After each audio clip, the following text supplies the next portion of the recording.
오늘부터 욥기를 가지고 말씀 묵상을 시작하게 됩니다. 세상에는 뿌린 대로 거둔다는 인과응보의 원리가 있습니다. 선하게 살면 선한 결과를 얻게 되고 악하게 살면 그의 악에 합당한 심판을 받고 죄값을 치르게 된다고 우리는 믿고 있습니다. 그렇다면 아무리 보아도 흠이 없고 죄가 없는 사람의 고난을 우리는 어떻게 설명할 수 있겠습니까? 오늘 본문은 이러한 질문에 대한 성경의 해답을 담고 있습니다. 욥기는 신정론에 관한 것입니다. 신정론인 것은 전지전능하고 또 절대자이신 하나님께서 어떻게 악의 존재를 허락하시는지 그에 대한 답을 다루는 그러한 이 분야입니다. 먼저 1절부터 5절까지의 말씀은 규범을 잘 준수하는 모범적인 욥의 모습을 담고 있습니다. 그리고 6절부터 12절까지는 이렇게 규범을 잘 지키는 것에 허점에 대한 이런 사탄의 질문의 내용을 담고 있습니다. 1절의 말씀입니다. 우스 땅에 욥이라 불리는 사람이 있었는데 그 사람은 온전하고 정직하여 하나님을 경외하며 악에서 떠난 자더라. 먼저 성경의 말씀은 욥이 우스라는 지역의 사람이었다 이렇게 이야기를 하고 있습니다. 이 우스라는 지역은 에돔에 있거나 아니면 메소포타미아 북부에 있는 이 아람 지역에 있을 것이라고 추정되는 지역입니다. 그러면서 이 욥의 성품에 대해서도 이야기를 하고 있습니다. 그는 온전하고 정직하였고 또 하나님을 경외하며 악에서 떠난 자였다라고 성경은 평가하고 있습니다. 그의 성품은 이렇게 흠이 없었습니다. 그리고 그 이어서 그의 성품과 비롯하여 그의 가정 상황과 경제력이 어떠했는지도 성경은 계속 이야기하고 있습니다. 2절 말씀입니다. 그에게 아들 7과 딸 3이 태어나니라. 3절의 말씀입니다. 그의 소유물은 양이 7,000마리요, 낙타가 3,000마리요, 소가 500결이요, 암나귀가 500마리이며 종도 많이 있었으니 이 사람은 동방 사람 중에 가장 훌륭한 자더라. 이렇게 욥은 유복한 그러한 가정을 이루고 있었습니다. 자녀들도 많이 있었고, 그리고 그의 소유물, 그의 재산들도 그 누구와도 견줄 수 없을 만큼 엄청난 거부였다는 것입니다. 그래서 그 욥은 동방 사람 중에 가장 훌륭한 자였다라고 칭함을 받고 있습니다. 경제력이 풍부할 성품이 좋을 뿐만 아니라 경제력이 정말 여유 있고 유복하고 풍부하였던 이러한 욥, 아무리 흠을 잡으려고 해도 흠이 없고 그저 보기만 하면 정말 엄친아라는 말이 어울릴 정도로 아무런 흠이 없는 정말 완벽한 존재처럼 보였다는 것입니다. 그리고 그가 하나님을 경외하는 삶의 태도는 또 어땠습니까? 정말 성품이 좋고 또 유복하더라도 하나님과의 관계 어떠한지, 하나님을 경외하였는데 어떻게 경외했는지 성경은 더 자세히 이야기하고 있습니다. 욥의 자녀들이 각각 생일에 잔치를 베풀고 또 차례대로 잔치를 끝내게 되면 욥은 하나님 앞에 정결하게 하는 예배를 드렸습니다. 5절의 말씀입니다. 그들이 차례대로 잔치를 끝내면 욥이 그들을 불러다가 성결하게 하되 아침에 일어나서 그들의 명수대로 번제를 드렸으니 이는 욥이 말하기를 혹시 내 아들들이 죄를 범하여 마음으로 하나님을 욕되게 하였을까 함이라. 욥의 행위가 항상 이러하였더라. 보통 이렇게 성품이 좋고 이 재력도 겸비하고 타인에게 훌륭하다고 평가받는 이러한 사람, 어디 하나 문제가 있고 하나 흠이 있어야 되는데 오늘 성경의 본문에서는 욥은 그런 사람이 아니었다라고 이야기를 하고 있습니다. 이러한 사람이라면 정말 행복하고 마땅히 또 아무런 고난이 없어야 함에도 불구하고 오늘 본문의 말씀에서는 이러한 욥에게도 고난과 시련이 찾아올 수 있다라는 것을 보여주고 있습니다. 오늘의 본문의 말씀은 이렇게 온전하고 정직하고 하나님을 경외하는 사람에게도 시련이 찾아올 수 있다는 것, 고난이 찾아올 수 있다는 것을 보여주게 됩니다. 그 중심에 있는 존재는 바로 사탄이다. 이렇게 밝히고 있습니다. 6절의 말씀입니다. 하루는 하나님의 아들들이 와서 여호와 앞에 섰고 사탄도 그들 가운데에 온지라. 7절 말씀입니다. 여호와께서 사탄에게 이르시되 내가 어디서 왔느냐? 사탄이 여호와께 대답하여 이르되 땅을 두루 돌아 여기저기 다녀왔나이다. 이처럼 하나님의 아들들 곧 또 하늘의 천사들과 또 하나님께서 이렇게 천국의 회의를 열고 있을 때 사탄도 그들 가운데 등장하였습니다. 그리고 여호와께서 사탄에게 묻게 되십니다. 너는 어디에서부터 왔느냐? 이때 사탄이 여호와께 대답을 하는 것입니다.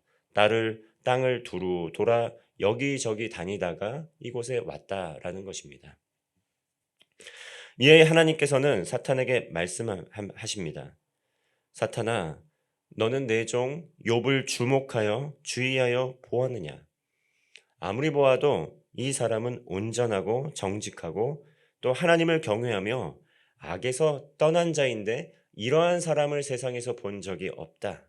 이러한 사람은 세상에 없다. 이렇게 이야기를 하게 됩니다. 그러나 사탄은 어떻게 반응을 합니까? 9절의 말씀 우리 함께 읽겠습니다. 함께 합독하겠습니다. 시작. 사탄이 여호와께 대답하여 이르시되 욥이 어찌 까닭없이 하나님을 경외하리이까? 사탄은 이러한 하나님의 말씀에 이렇게 질문합니다. 욥이 어찌 까닭없이 하나님을 경외하겠습니까? 하나님을 경외하는 데는 반드시 이유가 있다는 것이죠. 이유 없는 순종은 없다. 이렇게 사탄은 하나님과 욥 사이를 이간질하고 있습니다. 욥은 어떠했습니까? 욥이 하나님을 섬기는 그 이유는 무엇이었습니까? 자녀가 많기 때문이었습니까? 그리고 욥이 하나님을 섬기는 이유가 하나님께서 주신 그 물질의 부요함 때문이었습니까? 그것 때문에 그것을 잃지 않기 위해서 또 그것에 대한 감사, 그 조건적인 감사로 하나님을 경외하는 것이었습니까? 사탄은 그렇다라고 답을 하고 있는 것입니다. 그러나 하나님의 반응은 어떻습니까? 하나님께서는 그렇지 않다라는 믿음과 신념을 갖고 있었다는 것입니다. 사경회 때 이 본문의 말씀에서도 사탄과 하나님 사이에 이런 시험이 이루어지는 장면을 볼 수 있습니다.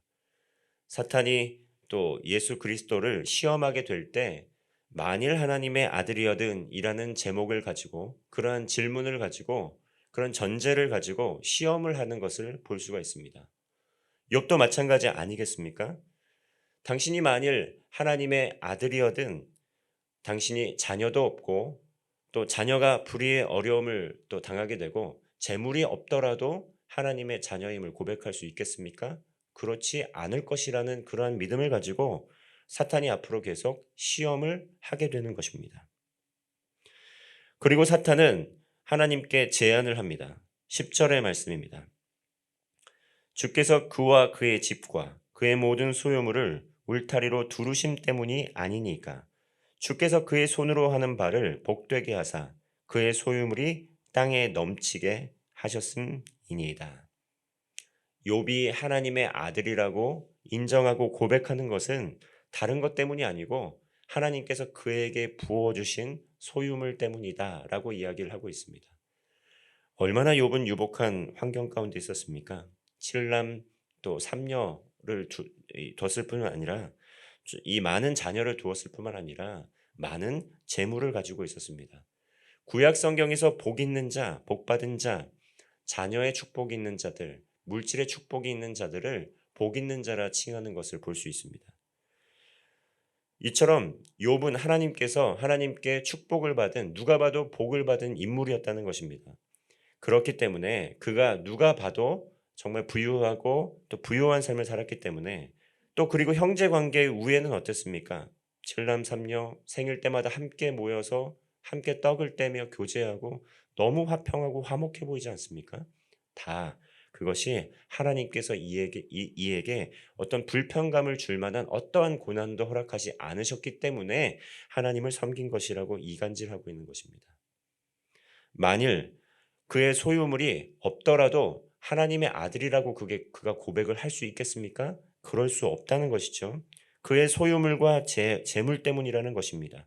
다시 말하면 욥은 조건적인 사랑을 하고 있다고 사탄은 말하고 있는 것입니다. 그러나 하나님께서는 욥이 조건적 사랑을 하는 것이 아니라 무조건적 사랑을 하고 있다라는 그러한 믿음을 가지고 접근을 하고 있는 것이죠. 그가 내가 누구인지 알기 때문에 내가 그의 사랑하는 그가 나의 기뻐하는 자고 내가 사랑하는 자임을 알기 때문에 이러한 사랑의 관계 가운데에서 우리가 자발적으로 서로 사랑하고 존귀히 여기는 것이지 내가 준 어떠한 물질 때문에 상황과 형편 때문에 나를 섬기는 것이 아니다. 이렇게 이야기를 하고 있는 것입니다. 사탄은 이야기합니다. 11절 말씀입니다.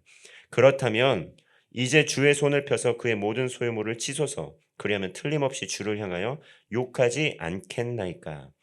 하나님께서 허락하여 주신 그 조건이 어긋나게 된다면 감사를 고백할 만한 조건, 하나님을 경외할 만한 조건이 없어지게 되면 분명히 하나님을 욕할 것입니다. 라고 사탄은 이간질하고 있습니다. 이에 하나님께서는 그의 몸에는 손을 대지 말라는 이러한 시험의 한계를 정해 주십니다. 12절 말씀입니다. 여호와께서 사탄에게 이르시되 내가 그의 소유물을 다 내 손에 맡기노라. 다만 그의 몸에는 내 손을 대지 말지니라. 사탄이 곧 여호와 앞에서 물러가니라. 이처럼 여호와께서는 사탄에게 말씀하십니다. 그렇다면 조건적 사랑이라고 믿는다면 내가 그 소유물을 다 내 손에 맡기겠다. 한번 너의 마음대로 한번 해보아라.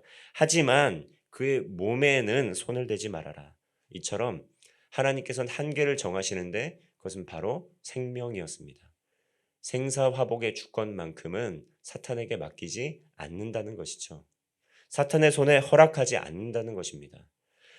마찬가지로 우리의 삶에 하나님과 관계를 맺게 될 때 우리는 조건적 사랑으로 하나님께 다가가는 경우가 참으로 많습니다. 그리고 사탄은 이러한 점을 공략해서 우리와 하나님 사이의 관계를 언제든지 균열을 일으키고 갈등을 일으키려고 시험하는 경우가 참 많이 있다는 것이죠.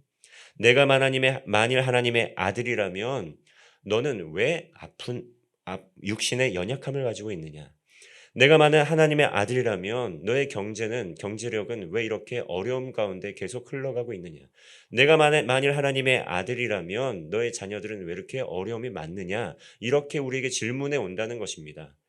그리고 사탄이 원하는 것은 무엇입니까? 너는 하나님의 아들도 아니고 하나님이란 존재는 아무데도 없다라는 것을 우리 입술을 통해 고백받기를 원하시는 것입니다. 사탄은 우리에게 사랑은 조건적인 것이다 라고 우리에게 속삭여 옵니다. 그러나 하나님께서는 사랑은 조건적인 것이 아니라 무조건적인 것이라고 우리에게 말씀해 오십니다. 우리가 어떤 상황에 있든지 어떠한 형편에 있든지 우리가 하나님의 자녀이고 구원받은 하나님의 백성이라는 사실은 변함이 없습니다. 그리고 어떠한 형편과 상황에 있든지 우리에게 약속하여 주신 구원의 축복은 변함이 없다는 것을 우리는 기억을 해야 됩니다. 하나님 앞에 온전하더라도 하나님 앞에 정직하더라도 하나님을 경외하는 삶을 살더라도 이 땅을 살아가는 믿음의 그리스도인들에게 사탄의 시험은 늘 가까이 있을 수 있습니다. 그 시험을 이길 수 있는 비결 무엇이겠습니까? 예수 그리스도를 경외하고 말씀으로 충만하고 기도의 자리에서 하나님께 나아가며 공동체에서 하나님을 사랑하고 이웃을 사랑하는 가운데 복음을 전하고 증거하는 것을 실천하게 될 때 우리는 이 믿음의 길에서 이탈하지 않고 사탄과의 이러한 시험에서 이겨낼 수 있고 끝까지 구원을 지키며 하나님께 영광 올려드리며 사는 삶을 살 수 있다는 것입니다. 오늘 하루도 우리의 삶의 자리 가운데에서 영적인 전쟁과 전투 또 마귀의 시험이 우리에게 다가올지 모르겠습니다. 그러나 하나님께서는 우리를 늘 지켜주시고 우리를 늘 보호하여 주시고 그 어떤 상황과 형편에 있든지 우리가 하나님의 자녀라는 사실 그리고 우리에겐 하나님 나라의 소망이 있다는 것을 굳건한 믿음을 가지고 그러한 굳건한 신앙의 고백을 가지고 승리하는 하루 되시기를 바랍니다. 기도하겠습니다. 사랑과 은혜의 하나님, 오늘 또 욥의 모습을 통해서 온전하고 정직하고 하나님을 경외하는 욥이었지만 사탄이라는 존재는 끊임없이 하나님과 또 우리 사이를 욥의 사이를 이간질하는 것을 보게 됩니다. 마찬가지로 우리의 삶의 가운데 여러 가지 고난과 시험이 찾아올 수 있습니다. 육신의 연약함이 찾아올 수 있고 경제적인 어려움이 찾아올 수 있고 자녀들이 우리가 원치 않는 방향으로 나아갈 수가 있습니다. 그러나 우리가 하나님의 자녀라는 사실, 우리에게는 구원의 은총이 있다라는 사실을 잊지 않게 하여 주시옵소서. 조건적 사랑을 하는 것이 아니라 무조건적인 하나님 사랑을 가지고 우리의 삶의 현장으로 나아가 하나님께 영광 올려드리는 복된 하나님의 사람, 믿음의 사람 될 수 있도록 인도하여 주옵소서. 하나님의 백성들을 지켜 주옵소서. 육신의 연약한 가운데 있는 자들에게 치유와 회복의 은혜를 허락하여 주시옵소서. 믿음이 흔들리는 지체들에게 견고한 믿음과 확신을 허락하여 주시옵소서. 우리의 자녀들을 세상의 여러 가지 유혹과 세상의 구습으로부터 지켜주시고 하나님을 향한 굳건한 신앙을 가지고 믿음의 다음 세대들이 든든히 서갈 수 있도록 주님께서 동행하여 주옵소서. 어디를 가든지 무엇을 하든지 하나님께 영광 올려드리고 찬송하는 우리 모두 되게 하여 주옵소서. 예수님의 이름으로 기도드리옵나이다. 아멘.